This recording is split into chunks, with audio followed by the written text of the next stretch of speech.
এটা আজকে কি রান্না করলাম। হ্যালো, আসসালামু আলাইকুম। সবাই কেমন আছো? আশা করি সবাই বেশ ভালো আছো। আল্লাহর রহমতে আমিও ভালো আছি। আমার রান্নাঘর রান্নাবান্না চ্যানেল থেকে আপনাদের স্বাগতম জানাই। তো চলেন শুরু করা যাক। তো এটা হচ্ছে কে কে জানো বা চেনো বা খাইছো অবশ্যই কমেন্টে জানাবা। হ্যাঁ, তো চলেন শুরু করা যাক। তো এখানে আমি পুঁই শাকের বীজ এগুলো আমি কেটে নিয়েছি একটু ছোট ছোট করে। তো সাথে আমি আলুও কেটে নিয়েছি, যেহেতু আলু দিয়ে ভাজি করব। এটা তো অনেকে আলু দেয় বা দেয় না, তো আপনাদের ইচ্ছা। তো এটা রেসিপি দেখার কিচ্ছু নাই, বাট আমি যেভাবে রান্না করছি, আমি যেভাবে রান্না করে খাই এত মজা হয়, সেটা আমি শেয়ার করব। তো আমি সরাসরি চুলায় চলে গেলাম।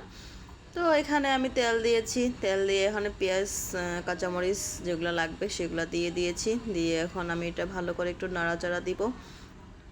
তো একটু নাড়াচাড়া দিয়ে একটু একটু ভালো করে একটু একটু ব্রাউন করে ভেজে নিতে হবে। তো ভাজা হয়ে গেলে দেখো, আমি কিন্তু এটা ভাজা হয়ে গেছে। তো এখানে কিন্তু আমি পুঁই শাকের বীজগুলো আগে দিয়ে দিব। তো এটা একটু দিয়ে একটু নাড়া দিব। তো এগুলো এখন দিয়ে দিব সবগুলাই, যেহেতু হাত দিয়ে একটু একটু করে দিলে অনেক সময় লেগে যাবে, তাই ঢেলে দিয়েছি।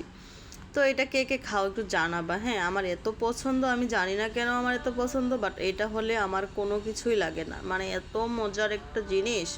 তো এখানে কিন্তু আমি আলু কুচিগুলো দিয়ে দিলাম। তো আলু কুচি নতুন আলু হলে বেশি ভালো হয়, তো আমি নতুন আলুটাই দিয়েছি, যেহেতু শীতের সময় এটা বিশেষ করে মজা।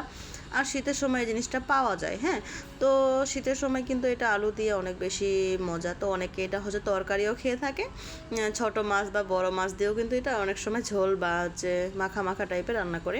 তো যাই হোক, আমি ওভাবে রান্না করি না, যেহেতু আমাদের উত্তরবঙ্গে আমরা এভাবে ভাজি করে খাই, তো সেটাই শেয়ার করব। তো এখানে আলুগুলো দেওয়ার পর আমি এখন একটু নাড়াচাড়া দিয়েছি। নাড়াচাড়া দেওয়ার পর এখানে আমি এখন হলুদ লবণ গুঁড়া দিয়ে দিলাম।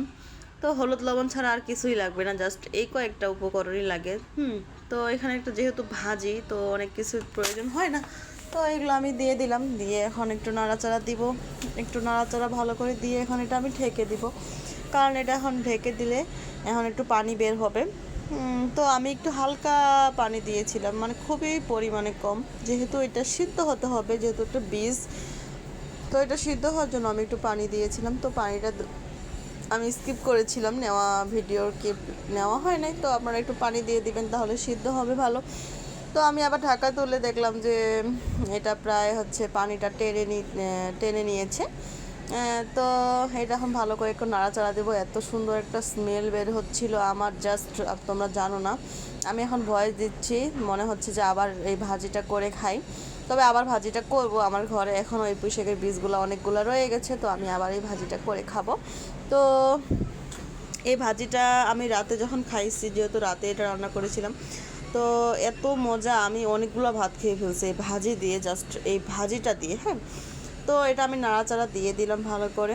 তো আমি দেখাচ্ছি, দেখো গ্রিন কালার আসছে, বাট আমার রাতে ক্যামেরা দিয়ে রাতে হচ্ছে যখন ক্লিপটা নিয়েছি, তখন কিন্তু মানে লালচে লালচে দেখাচ্ছিল। বাট হচ্ছে এটা যেহেতু আমি হলুদ লবণ কাঁচামরিচ পেঁয়াজ দিয়ে আমি ভাজিটা করতেছি, সেহেতু কিন্তু এটা কালারটা গ্রিন আসছে। হ্যাঁ, আমি একটু দেখানোর চেষ্টা করছি, দেখো গ্রিন আসছে, গ্রিন।